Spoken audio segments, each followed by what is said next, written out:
코스피 5천 시대 지수 연동예금 ELD 상품 가입자들의 희비가 엇갈리고 있습니다.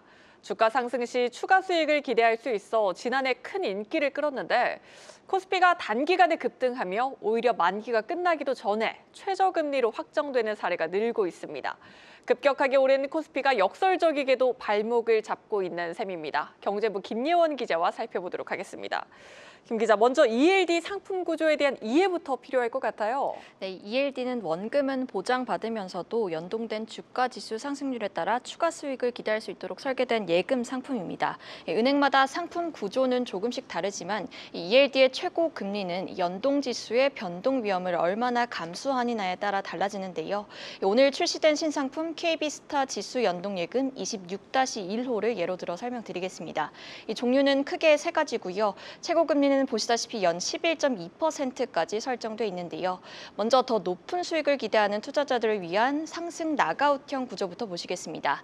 이 상품은 이 코스피 200 지수 상승률이 0에서 20% 사이에서 높아질수록 ELD 금리도 높아지는 구조입니다. 지수가 정확히 20% 오르면 연 11.2%의 최고 금리를 받을 수 있는데요. 다만 1년 동안 단 한 번이라도 지수가 20%를 초과해 상승하면 금리는 연 2.1%로 낮아지고요. 1년간 지수 상승률이 마이너스로 돌아설 경우에는 연 1.8%까지 더 내려갑니다. 즉 원금은 보장되지만 이 수익률은 일반 정기예금보다도 더 낮아질 수 있다는 의미입니다. 같은 나가웃 구조지만 이 최저이율을 보장해주는 상품도 있는데요. 해당 상품은 지수 상승률이 마이너스로 돌아서더라도 연 2.45% 금리를 보장하고요. 대신에 최고 금리는 5.65% 수준으로 조금 더 낮습니다. 이 밖에 이 상승 추구형은 시장이 정체되더라도 일정 수준 이상의 수익을 원하는 투자자에게 적합한 상품인데요. 코스피 200 지수가 0에서 10% 사이에서 움직일 경우 연 2.8에서 3% 금리가 적용되고 이 10%를 넘어가더라도 최대 연 3% 금리를 받을 수 있도록 설계됐습니다. 네, ELD 상품 특히 지난해 굉장히 많이 팔렸다고 하던데 얼마나 많이 팔렸습니까? 현재 이 ELD 상품을 취급하는 은행이 국민은행, 신한은행, 하나은행, 농협은행 이렇게 네 곳입니다. 최근 3년간 판매액을 살펴보면 증가세가 좀 뚜렷한데요. 2023년 2조 2천억 원 수준이던 판매액은 24년에 7조 원을 넘었고 지난해엔 사상 처음으로 12조 원을 돌파했습니다. 불과 2년 사이에 판매 규모가 6배 가까이 늘어난 겁니다. 특히 지난해 신한과 하나은행이 가장 적극적으로 상품을 내놨는데요.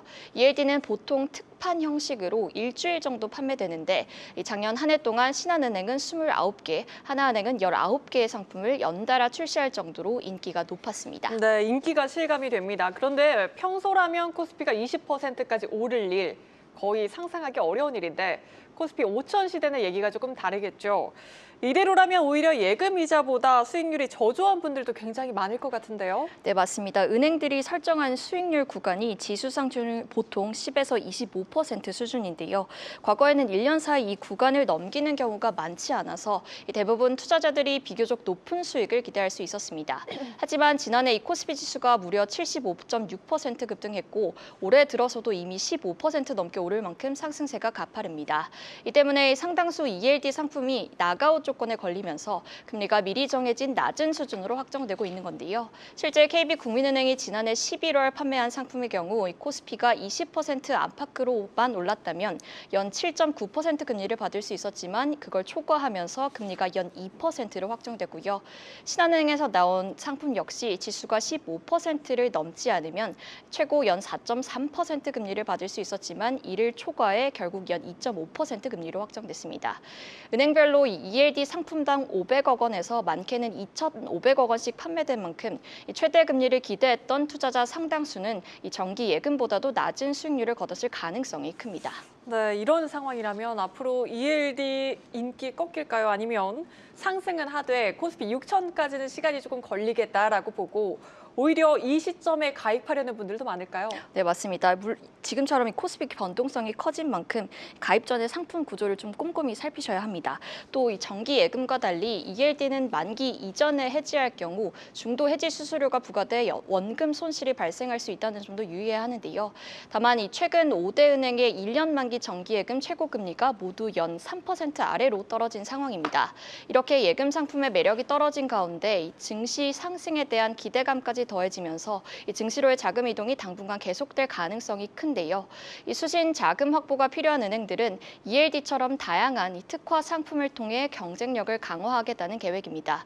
연초 주가 상승 흐름을 감안하면 올해도 은행권의 ELD 상품 출시는 계속될 걸로 보입니다. 하나은행은 이미 올해 두 번째 상품을 판매 중이고요. 이번 주 KB국민은행과 신한은행도 올해 첫 ELD 상품을 나란히 내놨습니다. 네, 여기까지 듣겠습니다. 경제부 김예원 기자였습니다.